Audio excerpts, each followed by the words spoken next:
PhD किए हैं? अच्छा, जी सर। पीएचडी में रजिस्ट्रेशन हुआ है क्या अभी? नहीं। नहीं सर, पीएचडी में अभी नहीं किया है। अच्छा, नेट ही निकाला है। जी नेट सर। निकाला। अच्छा अच्छा। जी जी। अच्छा, ये बताइए कि प्रयोगवाद के समानांतर एक वाद और चला हिंदी साहित्य में, वो क्या नाम है उसका? सर, प्रयोगवाद के। सर, उत्तर समानांतर। छायावाद। प्रयोगवाद के समानांतर एक वाद और हिंदी में चला है, उसका नाम क्या था? सर, उत्तर छायावाद।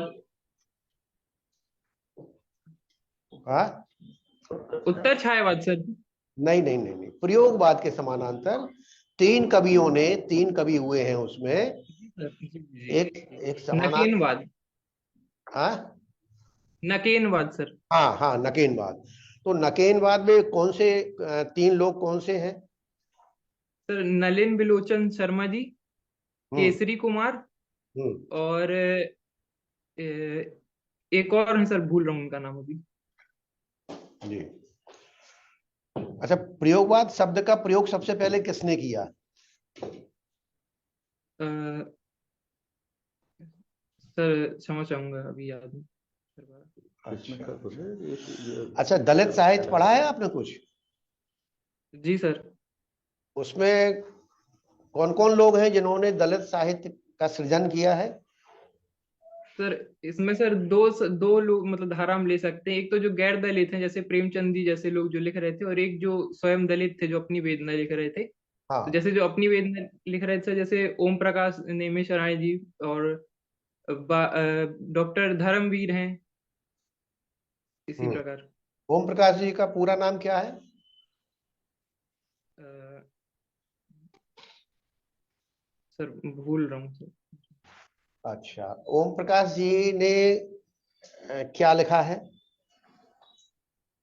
किससे सबसे ज्यादा जो है प्रसिद्ध हुए हैं ओम प्रकाश वाल्मीकि जी?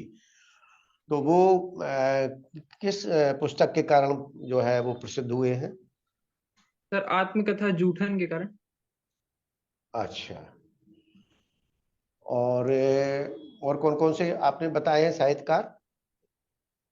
अ, सर, दलित साहित्यकारों में हाँ हाँ सर डॉक्टर धर्मवीर जी हैं, हाँ हाँ और शिवराज सिंह बेचैन हैं, हाँ और सुशीला टागभोरी जी हैं महिला में। हाँ। अच्छा, इनकी कुछ यही फिर। एक एक एक एक, एक जो है पुस्तक का नाम बताएं आप, सर, कहानी जैसे हो। धर्मवीर जी, हम्म धर्मवीर जी हैं जैसे, तो इनकी एक कहानी है, एक निबंध है इनका, प्रेमचंद जी की नीली आंखें। हम्म। और सर बाकियों का भी सर भूल रहा हूँ मैं, महिला। अच्छा। उत्तर आधुनिकता के बारे में बताएं कुछ।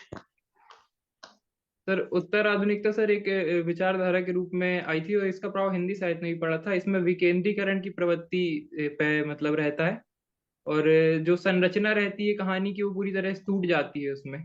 इसके मुख्य अगर हम लेखक देखें, जैसे मनोहर श्याम जोशी जी की, जैसे कसप है, क्याप है, इनको उसमें रखा जाए। हम्म। अच्छा, ये बताएं कि प्रगतिशील लेखक संघ की स्थापना हमारे यहाँ किनके प्रयासों के कारण हुई थी? सर, इससे एक वर्ष पहले सर जो प्रगतिशील लेखक संघ का सर जो सज्जाद जहीर जी, और बाहर विदेश में हुआ था जो पेरिस में, उसी के अनुकरण में सर 1936 में हमारे यहाँ हुआ था, जिसकी अध्यक्षता फिर प्रेमचंद जी ने की थी। हम्म। कहाँ पर हुई थी ये? सर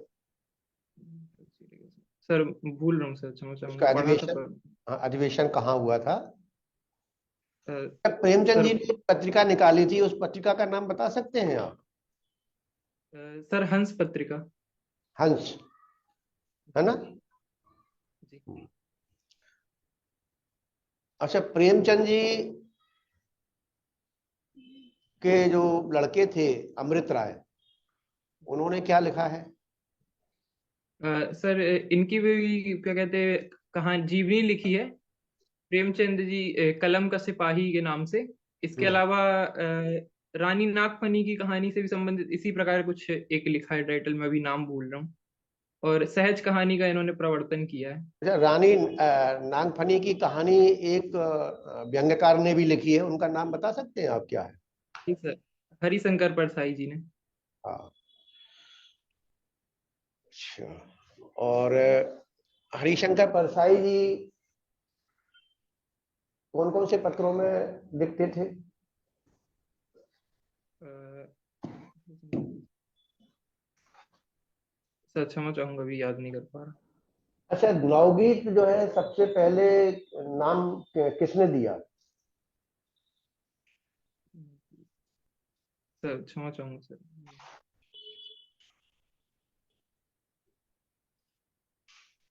और कुछ उसमें बताएं आप। जैसे काव्य शास्त्र में आप रुचि किधर है आपकी? जी सर, काव्य शास्त्र में। हाँ, है रुचि आपकी? जी सर, अध्ययन किया सर। अच्छा अच्छा। तो काव्य शास्त्र में आपके जो रस सिद्धांत है वो किसने दिए हैं? सर भरत मुनि जी ने। अच्छा। भामा जी ने क्या किया है? सर अलंकारवादी आचार्य हैं भामा जी, अलंकार संप्रदाय की स्थापना की। अच्छा, और रीति संप्रदाय के प्रवर्तक? सर वामन, वामन, आचार्य वामन जी। और औचित्य के? आचार्य क्षेमेंद्र जी। ध्वनि के? आनंद वर्धन जी। अरे, अरस्तु का जो जो है अनुकरण का सिद्धांत है वो क्या है? सर इन्होंने सर बताया है कि मतलब जो भी चीजें हम सामने देखते हैं, कभी उसका अनुसरण करते हुए उसका पुनः सृजन करता है। जैसे हम एक छोटा सा पेड़ देख रहे हैं, तो मान लीजिए उसमें अगर वो फल नहीं लगे हैं, तो कभी उसको मतलब सुंदर रूप में प्रस्तुत, तो पूर्ण रूप में उसको पुनः सृजन कर देगा कि उसमें फल भी लगवा देगा, मतलब अपनी कला को पूर्णता दे सकता है उससे। इनका विरेचन का सिद्धांत क्या है? सर विरेचन का इनका यह सिद्धांत है कि त्रासदी का जो ढांचा है उसमें भय और करुणा जैसे जो भाव है मानव के अंदर, उनको मतलब निकाल दिया जाए त्रासद अंत दिखा के कथानक का। लॉन्जाइनस का सिद्धांत क्या है? सर लॉन्जाइनस जी ने सर उदात्त का सिद्धांत दिया था, जिसके अंतर्गत मतलब माना जाता था कि उदात्त जो है वह मतलब बहुत अच्छी आत्मा की प्रतिध्वनि मानी जाती है। उदात्त कथानक होना चाहिए, मतलब अच्छा कथानक होना चाहिए, उदात्त प्रभाव होना चाहिए, चरित्र योजना उदात्त होनी चाहिए, इस प्रकार उन्होंने बताया था पेरिप्सस में। अच्छा, अभिव्यंजनावाद किसने दिया? किसका सिद्धांत है? क्रोचे का। अच्छा, रामचंद्र शुक्ल जी की क्या भूमिका है हमारे यहाँ? सर आचार्य रामचंद्र शुक्ल जी साहित्य इतिहासकार लेखन में मतलब बहुत वरिष्ठ माने जाते हैं, बहुत अच्छा लेखन इन्होंने किया, और निबंध साहित्य के पितामह माने जाते हैं। किसके? निबंध साहित्य के। हाँ, निबंध साहित्य के। अच्छा अच्छा। और नंद दुलारे वाजपेयी जी का क्या योगदान है? नंद दुलारे सर वाजपेयी। इनका सबसे, जी सबसे ठोस सर ये कि इन्होंने छायावाद की जो पहली ठोस प्रतिक्रिया आचार्य शुक्ल जी का जो मत था उसके विरुद्ध की थी, वह नंद दुलारी वाजपेयी जी ने की थी। छायावाद को मतलब सही दिशा दी थी इसके। जी हाँ, बिल्कुल ठीक। अच्छा, ये कविता क्या है? ये जो रामचंद्र शुक्ल जी ने निबंध लिखा है, ये किस तरह जी का निबंध है और इसमें क्या है? सर इसमें ये इसको हम सर एक भारतीय जो काव्य शास्त्र है उसका सर आधुनिक काल का चिंतन मान सकते हैं कि इसमें इन्होंने अपनी काव्य शास्त्र संबंधी मान्यताओं को मतलब सामने रखा है। जैसे कविता क्या है, फिर बिंब के बारे में, अलंकार के बारे में, आज कविता की जरूरत क्यों है हमें, और कविता में किन चीजों का समावेश होना चाहिए, कवि को किन चीजों से बचना चाहिए, एक मौलिक काव्य शास्त्र की रचना कर दी है हम मान सकते हैं। अच्छा, पाणिनि के किस रूप में जाने जाते हैं? सर व्याकरण के रूप में इन्होंने अपना अष्टाध्यायी लिखा था। अच्छा, मानक हिंदी क्या है? सर मानक हिंदी वैसे जिसमें बोलने की, लिखने की, और जो व्याकरण है उसका, और लिपि, ये सब चीजें एक स्तर की हों, जिसमें मतलब क्षेत्र के हिसाब से परिवर्तन ना हो, और बोलने के अनुसार मतलब एक मानक हो कि यही हमको उपयोग करना नहीं, वो उसकी थोड़ी परिभाषा, थोड़ी अच्छी सी परिभाषा समझाइए आप हमें। है। मानक हिंदी की। हम्म। सर मानक हिंदी सर उसे कह सकते हैं जिसमें क्षेत्र या बोलियों के अनुसार मतलब उसमें परिवर्तन ना आए और एक निश्चित ढांचा ढांचा बना रहे, तो उसको हम मानकता के अनुसार कह सकते नहीं, आप बहुत मतलब सटीक परिभाषा नहीं दे पा रहे हैं। हैं। सर क्षमा चाहूंगा सर। जी। व्याकरण की कसौटी पर जो भाषा बोली और समझी जाती है वो मानक हिंदी है, मतलब व्याकरण सम्मत कह लीजिए, जो व्याकरण सम्मत भाषा है वो मानक हिंदी है ना। जैसे आप बाजार में कपड़ा खरीदने जाएंगे तो क्या कहते हैं आप, क्या कहते हैं आप? अगर उसने कपड़ा दिखा दीजिए। कपड़ा दिखा दो और उसने गज से नाप दिया तो आप क्या कहेंगे? नहीं ऐसे। गज से अगर उसने कपड़ा नाप दिया, वो दे दिया, तो आप ले लेंगे क्या? नहीं, मानक होना चाहिए मतलब। उसका मानक क्या ऐसा है? चाहिए। उसका मानक क्या है? मीटर। मीटर में। मीटर है ना। जी। आप दूध लेने जाएंगे और अगर उसने दूध ऐसे ही डाल दिया अंदाज से, तो आप क्या कहेंगे कि नहीं, हमें दूध चाहिए जैसे आपने लीटर। कहा, तो आप क्या कैसे नपवाएंगे उससे? लीटर के हिसाब से दीजिए। उसका मानक क्या है? लीटर। जी जो। जी। लीटर है ना। ऐसे ही भाषा का मानक क्या है? व्याकरण। व्याकरण। तो व्याकरण के अनुसार जो भाषा बोली जाएगी, लिखी जाएगी, वो मानक भाषा होती है, मतलब व्याकरण सम्मत। और वो सब स्वीकृत होती है, सर्वव्यापी होती है, और सभी जगह उसका प्रयोग होता है। अच्छा, जो आदिकाल का जो वो है महाकाव्य, वो कौन सा है? तो पृथ्वीराज रासो। द्विवेदी युग में कौन कौन से लिखे गए? सर उर्मिला है, प्रिय प्रवास है, और उर्मिला? द्वापर है। नहीं, महाकाव्य पूछ रहा हूं मैं।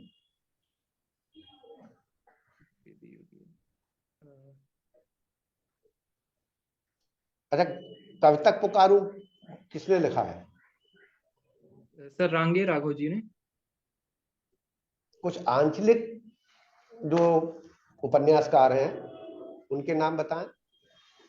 तो सबसे पहले फडनीश्वर रेणु जी का नाम आता है। फिर हम नागार्जुन जी के वो भी रख सकते हैं, उनके बलचनामा, रतिनाथ की चाची जैसे उपन्यासों के कारण। फिर रांगे राघव जी का भी नाम आता है। तो तीन ये हो। चार। ये वो है, आंचलिक उपन्यासकार है। जी सर। अच्छा, रेणु जी के कुछ कम से कम तीन उपन्यासों के नाम बताइए। सर सबसे पहला मैला आंचल, दूसरा है परिति परिकथा, और तीसरा है जुलूस। इसमें प्रशांत कौन से उपन्यास का नायक है? मैला आंचल का। ठीक है सर। धन्यवाद। नवीन जी, आपके नाम से कोई कवि हुए हैं क्या? जी सर। कौन? बाल कृष्ण शर्मा नवीन जी। अच्छा अच्छा, इनको किस युग का कवि माना जाता है?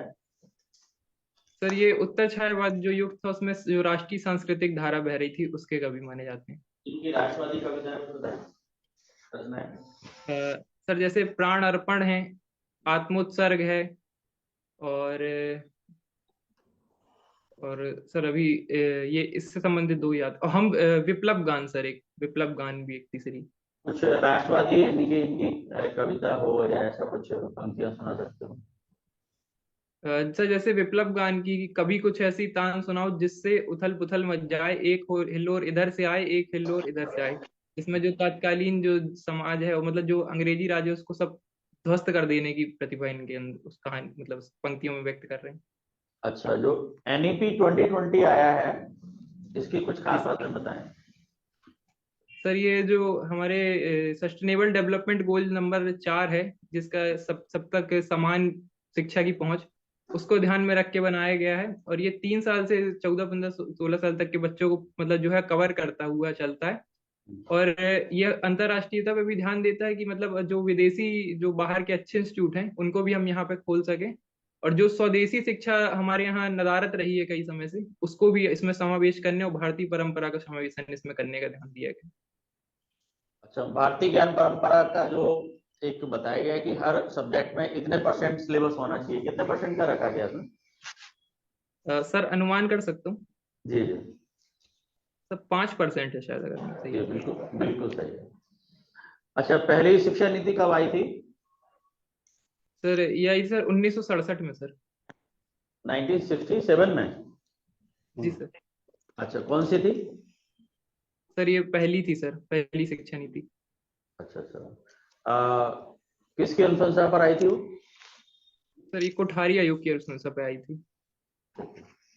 एक अच्छे असिस्टेंट प्रोफेसर में क्या क्वालिटी होनी चाहिए? सर सबसे पहला तो सर भाषा में पकड़ अच्छी होनी चाहिए। वो जो महसूस कर रहे हैं, जिस भाव को प्रेषित करना चाहते हैं, वो उस भाव को वैसे ही प्रेषित कर सकें। फिर दूसरा होगा सर, उनका जो ज्ञान है वो टी शेप होना चाहिए, मतलब हर विषय का एक सामान्य ज्ञान होना चाहिए। ठीक है। तीसरा कहें तो उनमें संवेदनशीलता होनी चाहिए, जिसके अंतर्गत वो सर जाति लिंग इस आधार की टिप्पणियां करने से बचें, खुद को वस्तुनिष्ठ रखें। आपके व्यक्तित्व का सबल पक्ष क्या है?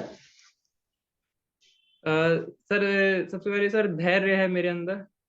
और दूसरा सर संवेदनशीलता है, जैसा कि अभी मैंने बताया कि मतलब जाति लिंग किसी भी मतलब इस प्रकार की गलत टिप्पणियां करने से मैं बचता हूँ।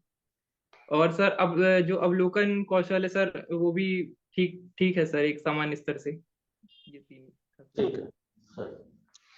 धन्यवाद। तो नवीन जी, जी सर। आप एक अलंकार का मैं उदाहरण बोल रहा हूँ, आप बताइएगा कौन सा अलंकार है। बांधा था विधु को किसने इन काली जंजीरों से, निम्नलिखित पद में कौन सा अलंकार होगा? अ, सर इसमें रूपक अतिशयोक्ति अलंकार है शायद, अगर मैं सही है। हाँ, सही कह रहे हैं आप, अतिशयोक्ति है अलंकार है। अलंकार संप्रदाय के प्रवर्तक कौन थे? सर आचार्य भामा थे सर। जी जी जी। अच्छा, एक भक्ति काल में एक कवि हुए थे, उनकी मैं कुछ पंक्तियां बोल रहा हूं, तो आप मेरे को बताइएगा कि तन को कहाँ सीकरी सो काम, आवत जावत पनैया टूटी और बिसर गयो हरि नाम। तो ये किसने कहा था और कौन सा ऐसा मतलब सिचुएशन बना था जिसमें उन्होंने ये कहा था, इस शब्द का प्रयोग किया था, इन पंक्तियों का प्रयोग किया था? सर ये कुंभन दास जी ने कहा था, जब अकबर द्वारा इनको अपने दरबार में बुलाया गया था, तब इन्होंने ये कथन कहा था। अच्छा अच्छा। और पुष्टि मार्ग को जहां जात है जो ले पाए सो ले, तो ये किसके लिए कहा गया था और किसने कहा था? सर ये विट्ठल नाथ जी ने कहा था, जब सूरदास जी की जब मृत्यु हुई थी तब। ठीक है, बहुत बढ़िया। अपने सागर के एक कामता प्रसाद करके एक रचनाकार हुए थे, उनकी कुछ रचनाओं का नाम बताइए जरा। सर इनका सर व्याकरण संबंधी एक ग्रंथ है, पर मैं सर अभी याद नहीं कर पा रहा हूँ सर नाम उसका। अच्छा अच्छा, मुकुटधर पांडे की कुछ रचनाएं? सर क्षमा चाहूंगा सर, अभी याद नहीं।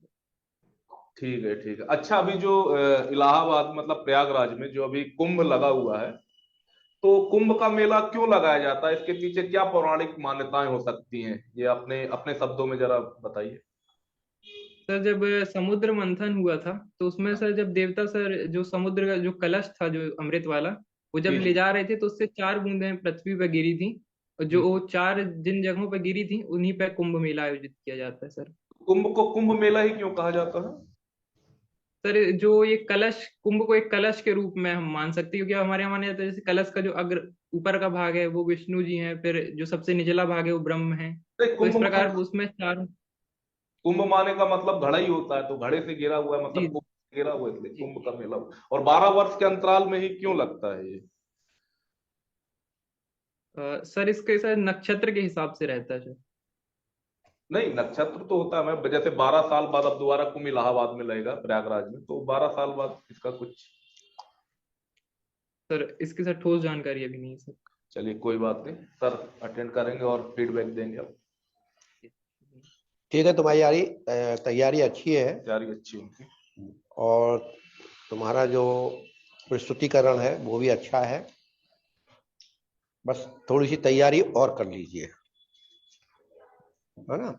और समसामयिक घटनाओं की भी थोड़ी सी जानकारी जरूरी है, बहुत जरूरी है इंटरव्यू में, जी जी। क्योंकि समसामयिक घटनाओं पर पूछ लेते हैं। और कुछ जो है खेल से संबंधित जानकारियां भी आपको होनी चाहिए, किस खेल से संबंधित कौन कौन सी ट्रॉफी है आजकल, और कौन कौन सी कितनी सीरीज चल रही, कौन सी चल रही है, ये भी पूछ लेते हैं।